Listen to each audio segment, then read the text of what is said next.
Namaste, second PU students. So now according to the syllabus, we have to move on to the next chapter, Rashtrakutas. But the deleted chapters, the Kushanas, early Chalukyas, Vardhanas, we have to go through very briefly. Only 1 mark and 2 marks questions, though it is not prescribed in the syllabus for this year, but in the future, you may miss it if we don't go through it. Okay. So, the Kushanas chapter ಅಲ್ಲಿ ಈಗ ಕುಶಾನರು chapter full ಈಗ delete ಮಾಡಿದ್ದಾರೆ. ಆದ್ರೆ ಅದರಲ್ಲಿ ಒಬ್ಬ important ರಾಜ ಇದ್ದಾನೆ, ಅವನ ಬಗ್ಗೆ ಬಹಳ ಬ್ರೀಫ್ ಆಗಿ ನೋಡ್ಕೊಂಡು ಮುಂದೆ ಹೋಗುವ. ಯಾಕೆಂದ್ರೆ ಇಲ್ಲದಿದ್ರೆ ನಿಮ್ಗೆ ಡಿಗ್ರಿಯಲ್ಲಿ ಇವನ ಬಗ್ಗೆ ನಾವು ಕೇಳೇ ಇಲ್ಲ ಅಂತೇಳಿ ಅನಿಸ್ಬೋದು. Since history is in chronological process, you may miss some of the important points. That is why very briefly I am going to tell you this. Now coming to the Kushanas, Kushanaru, their origin is in China. China origin avaravu. China dinda later they just entered India and occupied some parts of North India. Okay, ಈಗ ಕುಶಾನರಲ್ಲಿ important ರಾಜ ಕನಿಷ್ಕ ಅಂತ ಅವನ ಹೆಸರು. Kanishka was the most important king among Kushanas. ಈಗ ಅವನ accession ಒಂದಿಗೆ ಒಂದು ಯುಗವನ್ನು ಅವನು ಪ್ರಾರಂಭಿಸಿದ್ದ. One era was started with the accession of Kanishka, that is in 78 CE. That is called as Shaka era. ಶಕ ಯುಗ ಅಂತ ಹೇಳುವಂತದ್ದು ಸ್ಟಾರ್ಟ್ ಆದದ್ದು ಕನಿಷ್ಕನ ಪಟ್ಟಾಭಿಷೇಕದ ವರ್ಷದೊಂದಿಗೆ. ಓಕೆ, ಈಗ ಅವನ ಪಟ್ಟಾಭಿಷೇಕದಲ್ಲಿ ಒಂದು ಡೇಟ್ ವಿಷಯದಲ್ಲಿ ಡಿಫರೆನ್ಸಸ್ ಇದೆ, differences of opinion. Some say that he became Raja in the year 120 CE. Some say not 120 CE, 78 CE.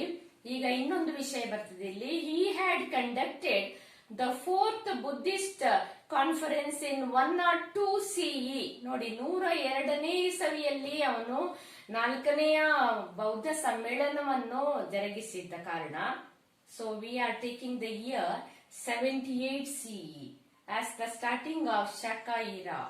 Okay, ಈಗ ಒಂದು ವಿಷಯ, Kanishka was the greatest king among the Kushanas. Okay. Secondly, he had founded a great city of India, that is a place in Kashmir, Kanispura.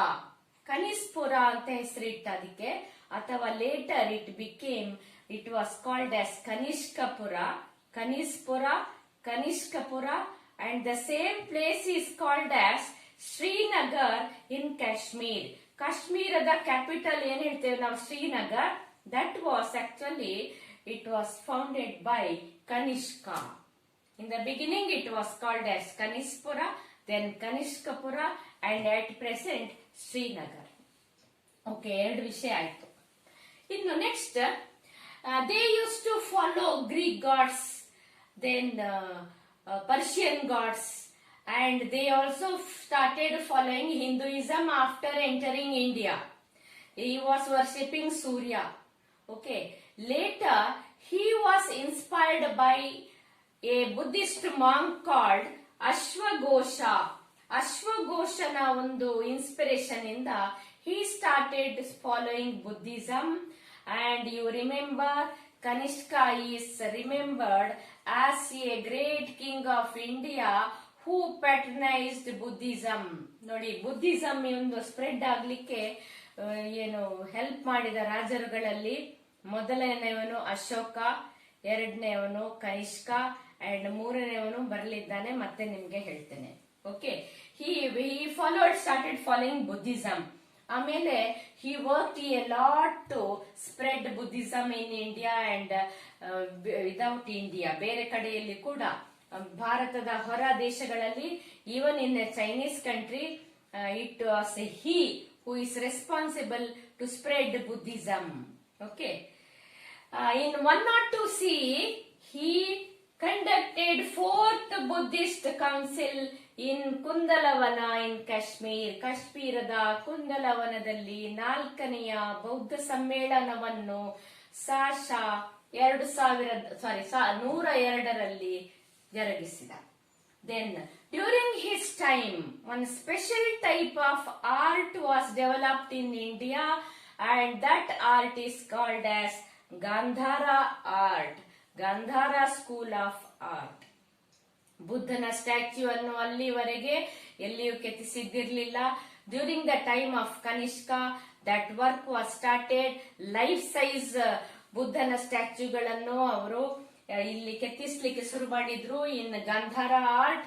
And Gandhara art it was a mixture of Greek art and Indian art. So historians like MC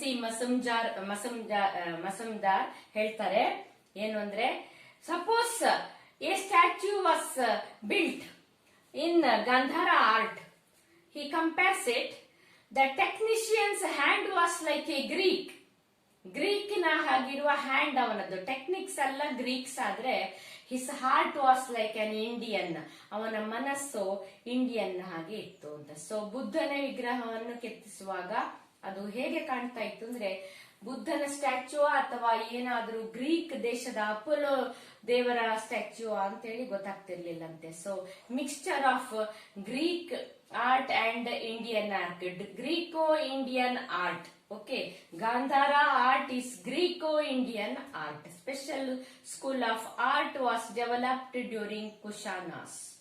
so ಇಷ್ಟು ನೀವು ನೆನಪಿಟ್ಕೊಳ್ಳಿ. And his capital was Purushapura. ಆಗ ಇದನ್ನು ಪುರುಷಪುರ ಅಂತ ಕರೆದ್ರು.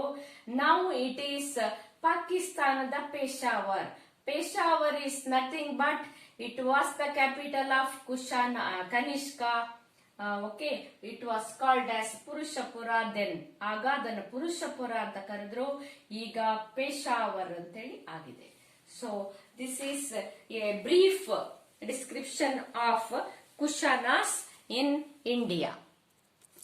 Now, let us discuss about Vardhanas. Vardhanas of India. Vardhana dynasty. Okay, Vardhanas. Among Vardhanas, Harshavardhana was the greatest king. Harshavardhana, son of Prabhakara Vardhana, was the greatest king, and he had elder brother Rajyavardhana and younger sister Rajyashri. 3 ಜನ ಮಕ್ಕಳವರು ಪ್ರಭಾಕರವರ್ಧನಿಗೆ. ಆದ್ರೆ Rajyavardhana was killed and ರಾಜಶ್ರೀಯ ಗಂಡನನ್ನು ಕೂಡ enemies ಕೊಂದ್ರು. Then he rescued his sister Rajashri and he started ruling from Thaneshwar ಅಂತೇಳಿ ಅವನ capital. Later he started another capital called Kannauj. So avana time alli hosa capital Kannauj was constructed. In the beginning Thaneshwar was his capital. So Harshavardhana, greatest king among Vardhanas, ruled from 606 CE to 647 CE. Iga why this Harshavardhana we call him as greatest king? One is he was a good king and he ruled almost whole of North India. Secondly, he was a great king who patronized Buddhism. Okay. Iga, he had to fight with a great South Indian king Pulakeshi II. ಈಗ north India ಎಲ್ಲ occupy ಮಾಡಿದ ನಂತರ ಅವನ ಗೋಲ್ south ಇಂಡಿಯಾದ ಕಡೆಗೆ ಬಂತು. He wanted to control maybe whole of India. So crossed Vindhya mountain cross ಮಾಡಿ ನರ್ಮದಾ ನದಿಯ ಸೈಡ್ ಅಲ್ಲಿ ಸೊ ಒಂದು battle took place. So that is called as the battle of Narmada. Battle of Narmada was fought in the year 634 CE between Harshavardhana of North India and Pulakeshi II of South India. Chalukya dynasty's king Pulakeshi II. So that battle was fought in the year 634 CE. Okay. Iga in the battle, Pulakeshi II, Chalukya ruler Pulakeshi II defeated Harshavardhana. But later they became friendly and they had an understanding that is river Narmada as their border. So above the Narmada river, Harshavardhana's kingdom, and the below is Pulikeshi's kingdom. So they became very friendly they later, and Harshavardhana was called as Uttarapateshwara, and Pulakeshi the second got the title Dakshinapateshwara. Okay, ಇಬ್ರು ಕೂಡ ಬಹಳ famous Kings. ಒಬ್ಬ south ಇಂಡಿಯಾದ Pulakeshi the second, ಇನ್ನೊಬ್ಬ Harshvardhan north ಇಂಡಿಯಾದ ರಾಜ. Okay, ಈಗ ಖಂಡಿತವಾಗಿ he was a greatest king, one of the greatest king of north India. Okay, ಈಗ coming to the point of religious matter, like Kanishka, ಇವನು ಕೂಡ he started following Buddhism. He used to worship Shiva, he used to worship Surya, and he started following Buddhism. Later, he conducted 2 religious councils in India. One in Kannauj, his capital, another council in Prayag or Allahabad district. Okay. So first one, both are conducted in the same year 643 CE. Nimma seniors used to remember Narmada battle 634, idu 43, ನೋಡಿ 4 ಇತ್ತೆ 3 ಆಚೆ. First ಗೆ Narmada battle, ಆ ನಂತರ this council. 634 battle of Narmada, 643 religious councils. One is the religious council of Kannauj, another one Prayag Buddhist Council. Okay, religious council of Kannauj 643 BCE. ಇದು 23 ದಿನಗಳ ಕಾಲ ನಡೆದಂತಹ ಒಂದು ಕೌನ್ಸಿಲ್. ಇದರ ಬಗ್ಗೆ ನಾವು ಮಾತಾಡದೆ ಬಿಡ್ಲಿಕ್ಕಾಗ್ತದೆ? 23 days council. What was the subject matter of this council? They discussed the philosophy of Mahayana of Buddhism. ಬುದ್ಧಿಸಮಿನ ಮಹಾಯಾನದ ತತ್ವಗಳ ಬಗ್ಗೆ ವಿಮರ್ಶೆ ಆಯಿತು in this council. ಎಷ್ಟು ಜನ ಬಂದಿದ್ರು? Invitees, very large gatherings. 20 different kings of other states. 300 scholars, 300 Buddhist scholars, Brahmins, Jains, everyone gathered. And who do you know the president of this council? ಇದರ ಅಧ್ಯಕ್ಷ ಸ್ಥಾನವನ್ನು ವಹಿಸಿದವರು ಯಾರು ಗೊತ್ತಾ? Chinese traveler Huyen Song. Huyen Song was presided over this council. So Kannauj Buddhist Council was presided over by Huyen Song. Okay, ತುಂಬಾ ಭಾರಿ ಗೌಜಿ ಆಗಿತ್ತಿದು. ಗೌಜಿ ಯಾವ ಲೆಕ್ಕದಲ್ಲಿ? Philosophical matters were discussed for over 23 days. Okay. Next, Prayag Buddhist council 5 ವರ್ಷಕ್ಕೊಂದ್ಸಲ ಇದಾಗಬೇಕಂತೆ. So that was also conducted by Harshavardhana. And in the beginning of this council there was a great procession. ಮೆರವಣಿಗೆ ಆಯ್ತಂತೆ. ಮೆರವಣಿಗೆಯಲ್ಲಿ ಸೂರ್ಯನ ದೇವರನ್ನು ಮೆರವಣಿಗೆ, ಆಮೇಲೆ ಶಿವ ಮತ್ತೆ ಬುದ್ಧನ ಸ್ಟ್ಯಾಚ್ಯೂ, ಸೂರ್ಯ, ಶಿವ, ಹಾಗೆ ಪ್ರೊಸೆಷನ್ ಎಲ್ಲ ಆಯ್ತು. ಅಂಡ್ ದಿಸ್ ಕನ್ನೌಜ್ ಕೌನ್ಸಿಲ್ ಅಲ್ಲಿ, in that auditorium, in that hall, 2 statues were erected. Golden statues of Buddha and golden statue of Harshavardhana. All life-size statues were erected during this council. And in the second council, that is Prayag Buddhist Council, in the beginning there was a procession. Okay. In this council also many people had gathered, and lastly there was one ಅವರದೊಂದು ಕೆಲಸ ಆಯ್ತು. ಏನು ಅಂದ್ರೆ, that is giving alms to the poor. ಭಿಕ್ಷೆ ಕೊಡುವಂತದ್ದು. ಬಂದವರಿಗೆ ಎಲ್ರಿಗೂ ಅವನು ಸಂಪತ್ತನ್ನು ಹಂಚಿದಂತೆ ಹೇಳ್ತಾರೆ. Hiuen Tsang was all there and Rajyashri was there. ಎಲ್ಲ ಕೊಡ್ತಾ ಲಾಸ್ಟಿಗೆ ಅವನ ಬೊಕ್ಕಸ ಎಲ್ಲ ಖಾಲಿ ಆಯ್ತಂತೆ. ಆಮೇಲೆ ಅರಮನೆಯಲ್ಲಿದ್ದ ವ್ಯಾಲ್ಯೂಯಬಲ್ ಥಿಂಗ್ಸ್ ಅನ್ನು ಕೊಡ್ಲಿಕ್ಕೆ ಶುರು ಮಾಡಿದಂತೆ. ಅಂಡ್ ಅಟ್ ಲಾಸ್ಟ್ ಎಲ್ಲ ಖಾಲಿ ಆದಾಗ ಏನ್ ಮಾಡುದು, ಇನ್ನು ಸ್ವಲ್ಪ ಜನ ಬಾಕಿ ಇದ್ದಾರೆ ಕೊಡ್ಲಿಕ್ಕೆ, ಭಿಕ್ಷೆ ತಗೊಳ್ಳುವವರು.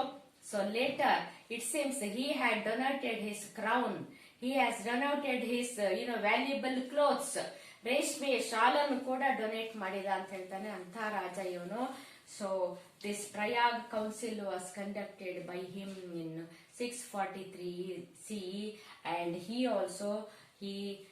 patronized many Buddhists. So Buddhism ಅನ್ನು ಪ್ಯಾಟರ್ನೈಸ್ ಮಾಡಿದಂತಹ ಇನ್ನೊಬ್ಬ ಗ್ರೇಟ್ ಕಿಂಗ್ ನಾನು ಹೇಳಿದಾಗ ಮತ್ತೆ ಹೇಳ್ತೇನೆ ಅಂದ್ರೆ that is Harshavardhana of Vardhana dynasty. ಇಷ್ಟು ಮಾತ್ರ ಅಲ್ಲ, he was a great scholar, okay, Sanskrit scholar, and he had written 3 dramas in Sanskrit language, Ratnavati, then Priyadarshika, okay, Priyadarshika and Nagananda, Ratnavati, Priyadarshika, Nagananda. These 3 are the dramas written, Sanskrit dramas written by Harshavardhana. And he had patronized a great poet called Banabhatta. Banabhatta anta ನೀವು ಕೇಳಿರುವಿರಿ. He has written a book called Harsha Charita. He was patronized by Harshavardhana.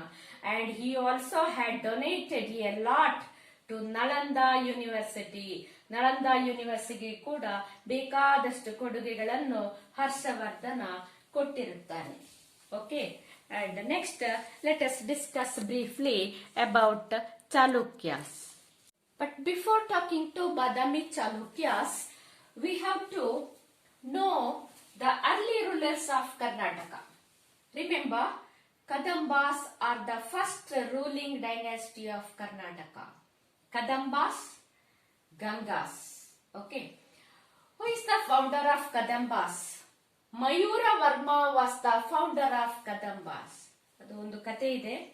Actually he was a Brahmin it seems. Mayura Sharma ಒಂದ್ಸಲ ಸಂಧ್ಯಾ ವಂದನೆ ಮಾಡ್ಲಿಕ್ಕೆ ಎಲ್ಲಿಯೋ ದಾರಿ ಹೋಗ್ತಾ ಇರ್ಬೇಕಾದ್ರೆ ಸಂಧ್ಯಾ ವಂದನೆ time ಅಲ್ಲಿ ನದಿ ತೀರದಲ್ಲಿ ತನ್ನ ಬ್ಯಾಗ್ ಅನ್ನೆಲ್ಲ ಸೈಡ್ ಅಲ್ಲಿ ಇಟ್ಟು ಸಂಧ್ಯಾ ವಂದನೆಗೆ ನದಿಗೆ ಹೋಗಿದ್ದ. ವಾಪಸ್ ಬರ್ಬೇಕಾದ್ರೆ ಅವರ ಸಾಮಾನೆಲ್ಲ ಚಲ್ಲಾಪಿಲ್ಲಿ ಆಗಿತ್ತಂತೆ. ಏನಾದದ್ದು, ದ ಪಲ್ಲವ ಸೋಲ್ಜರ್ಸ್, ಪಲ್ಲವರ ಸೈನಿಕರು ಅವನ ಸಾಮಾನನ್ನೆಲ್ಲ ಕುದುರೆ ಮೇಲೆ ಏರಿ ಹೋಗುವವರು ಎಲ್ಲ ಚಲ್ಲಾಪಿಲ್ಲಿ ಮಾಡಿ ಹೋಗಿದ್ರಂತೆ. ತುಂಬಾ ಸಿಟ್ಟು ಬಂತಂತೆ ಅವನಿಗೆ. ಬಿಡ್ಲೇಬಾರ್ದು, ನಾನು ಏನಾದ್ರೂ ಮಾಡಿ ನಾನು ಪಲ್ಲವರನ್ನ ಸೋಲಿಸಬೇಕು ಅಂತ ಹೇಳಿ ಯೋಚನೆ ಮಾಡಿದಂತೆ ಒಂದು ಆರ್ಮಿಯನ್ನು ತಯಾರು ಮಾಡಿಕೊಂಡಂತೆ. Later he became a king. Mayura Sharma became a king. That's why later he change his name, ಅಥವಾ others change his name as Mayura Varma. So who is the founder of Kadamba dynasty? Mayura Varma. So Kadamba ಅಂತ ಯಾಕೆ ಹೆಸರು ಬಂತು ಆ ಡೈನೆಸ್ಟಿಗೆ ಅಂದ್ರೆ ಅವನ ಮನೆ ಪಕ್ಕದಲ್ಲಿ ಒಂದು ಕದಂಬ ವೃಕ್ಷ ಇತ್ತು ಅಂತ ಹೇಳಿ ಹೇಳ್ತಾರೆ. ಸೊ ಕದಂಬ ವೃಕ್ಷದ ಹತ್ತಿರದವನು ಅಂತ ಹಾಗೆ ಬಂತೇನೋ ಗೊತ್ತಿಲ್ಲ. Later they were called as Kadambas. Okay. Their capital was Banavasi. Banavasi was their capital. Mayura Varma was the founder, and Kadambas are the first Kannada ruling party, Kannada persons ruling dynasty. Okay. ಇನ್ನೊಂದು ವಿಷಯ ನೀವು ನೆನ್ಪಿಟ್ಕೊಳ್ಬೇಕಾದದ್ದು, while talking about Kadambas, the first Kannada inscription, ಕನ್ನಡದ ಪ್ರಥಮ ಶಾಸನ ಸಿಕ್ಕಿದ್ದು ಇವರ ಕಾಲದಲ್ಲಿ. That is Halmidi inscription. So ಇನ್ನು ಕನ್ನಡದ first inscription Halmidi inscription. Then Gangas, coming to Gangas, their capital was Talakadu. So ತಲಕಾಡಿನ ಗಂಗಾಸ್ ಅಂತಲೇ famous. Their important king was Durvinita. Founder ಅಲ್ಲ, ಇಂಪಾರ್ಟೆಂಟ್ ಕಿಂಗ್ ವಾಸ್ ದುರ್ವಿನೀತ. ಈಗ ಇವರ ಕಾಲದಲ್ಲಿ ಕನ್ಸ್ಟ್ರಕ್ಷನ್ ಗೊಂಡ ಒಂದು ಇವತ್ತಿಗೆ ಕೂಡ ವರ್ಲ್ಡ್ ಫೇಮಸ್ ಆಗಿದೆ.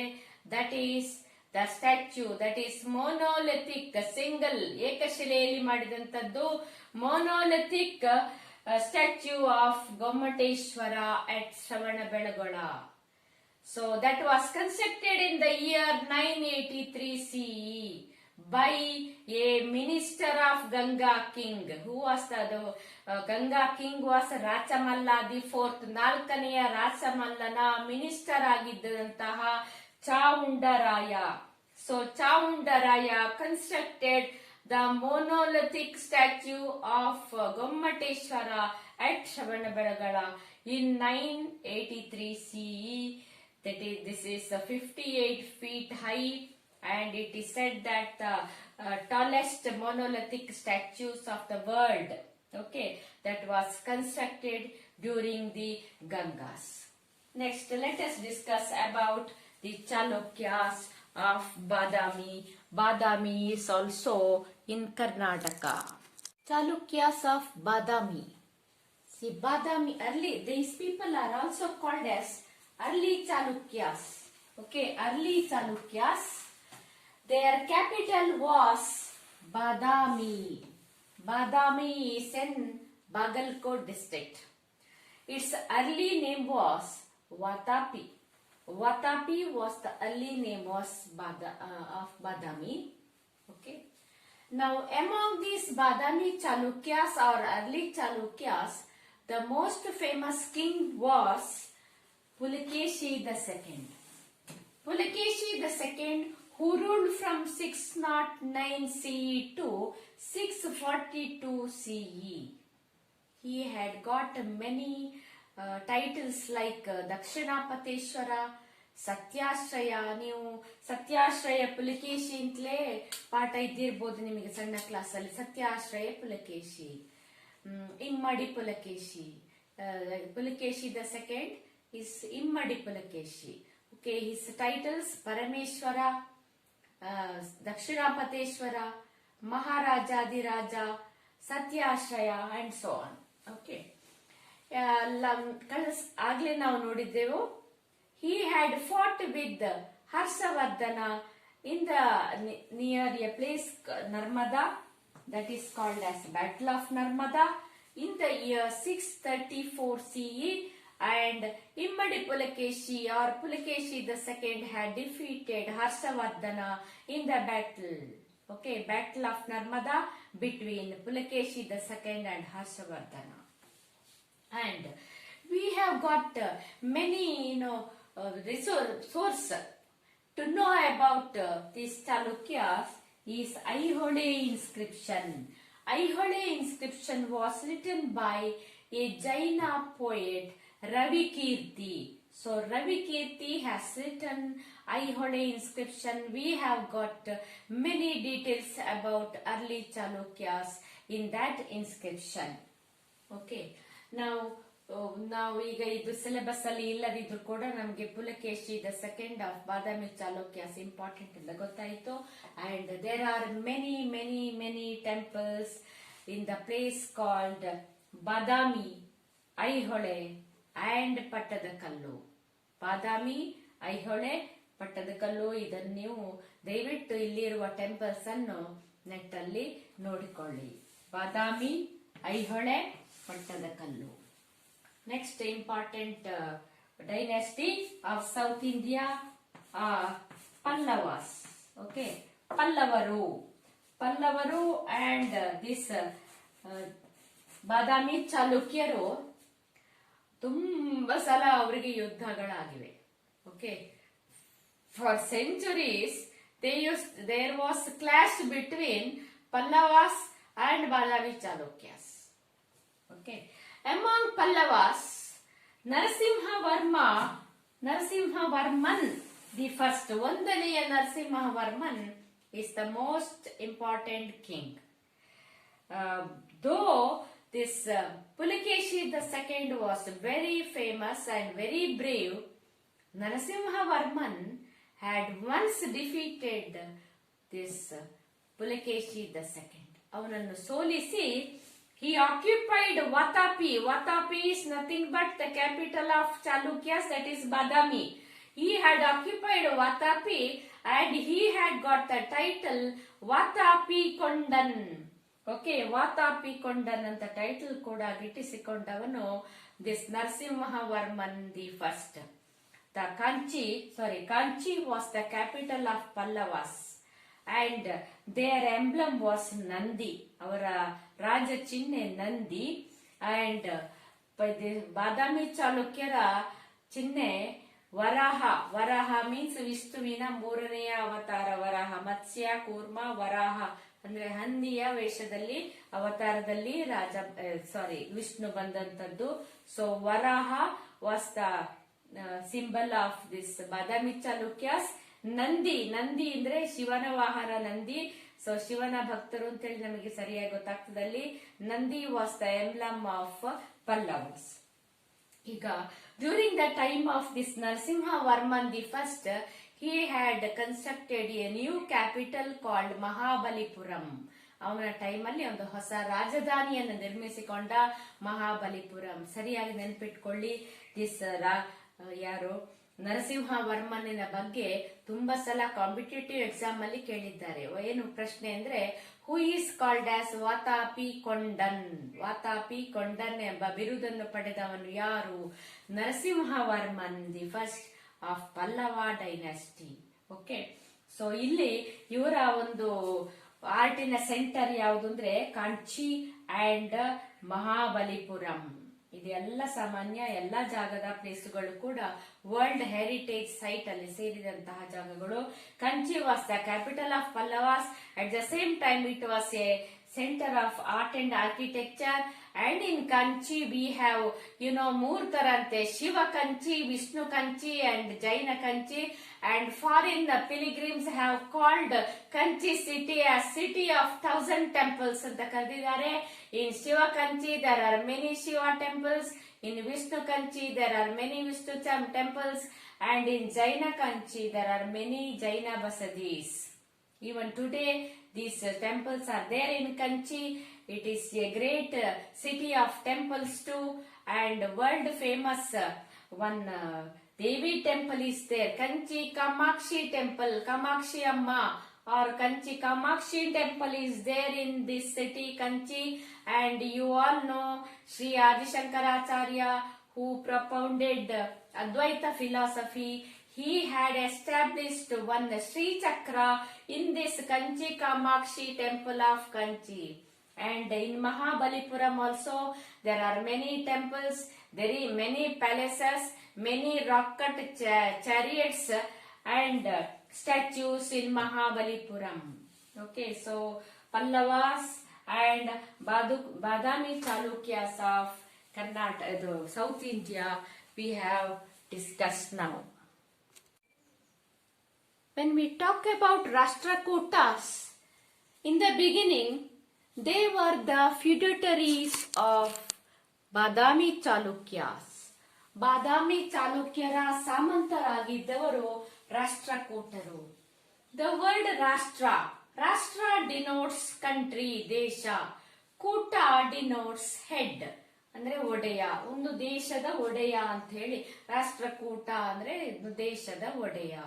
Okay, this last in the inscription one sentence is written, that is Lattaluru ಪುರವರಾಧೀಶ್ವರಾಸ್. ಲಟ್ಟಲೂರು ಪುರವರಾಧೀಶ್ವರಾಸ್ ಅಂತೇಳಿ ಇನ್ಸ್ಕ್ರಿಪ್ಷನ್ ಅಲ್ಲಿ, ಶಾಸನದಲ್ಲಿ ಬರೆದಿದಂತೆ ರಾಷ್ಟ್ರಕೂಟರ ವಿಷಯದಲ್ಲಿ ಬರುವಾಗ. ಓಕೆ, ಸೊ ದಿಸ್ ಲಟ್ಟಲೂರು, ಆ ಜಾಗ ಲಟ್ಟಲೂರು ಈಸ್ ಇನ್ ಮಹಾರಾಷ್ಟ್ರ, ಅಥವಾ ಜಾಗಕ್ಕೆ ಈಗ ಲಾತೂರು ಅಂತ ಹೆಸರಿದೆ. Okay, in Maharashtra. ಆ ಒಂದು ಜಾಗಕ್ಕೆ ಸೇರಿದವರಾಗಿರ್ಬೋದು ಅಂತ ಹೇಳಿ ಒಂದು ಊಹನೆ. Okay, later when they became the king, ಹೇಗೆ ಅವ್ರು ರಾಜ ಆದ್ರು ಅಂದ್ರೆ, ದೇವರ್ ಅಂಡರ್ ಬಾದಾಮಿ ಚಾಲುಕ್ಯಾಸ್, ಬಾದಾಮಿ ಚಾಲುಕ್ಯರ ಸಾಮಂತರಾಗಿದ್ದವರು. They defeated the last Badami ruler, that is Kirtivarman the second, ಎರಡನೆಯ ಕೀರ್ತಿವರ್ಮನನ್ನು ಸೋಲಿಸಿ. ಯಾರು?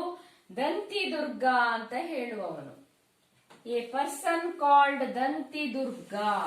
ಹಿ defeated Badami Chalukya ruler Kirtivarman the second and established Rashtrakuta dynasty. So the founder of Rashtrakuta dynasty was Danti Durga. Our capital was Manyakheta or Malakheda. Where is it? It is in Karnataka, Karnataka's Gulbarga district. Okay, so their emblem Garuda. Garuda was their emblem. Manyakheta was their capital. ತುಂಬಾ ಸಲ ಕೇಳಿದಂತ ಪ್ರಶ್ನೆ, ರಾಷ್ಟ್ರಕೂಟರ ರಾಜಧಾನಿ ಯಾವುದು? Which was the capital of Rashtrakutas? Manyakheda. Kheta or Malakheda was the capital of Rashtrakutas.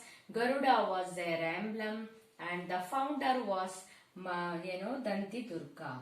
Next, in the next session, we'll discuss about the famous kings of Rashtrakuta dynasty. Thank you.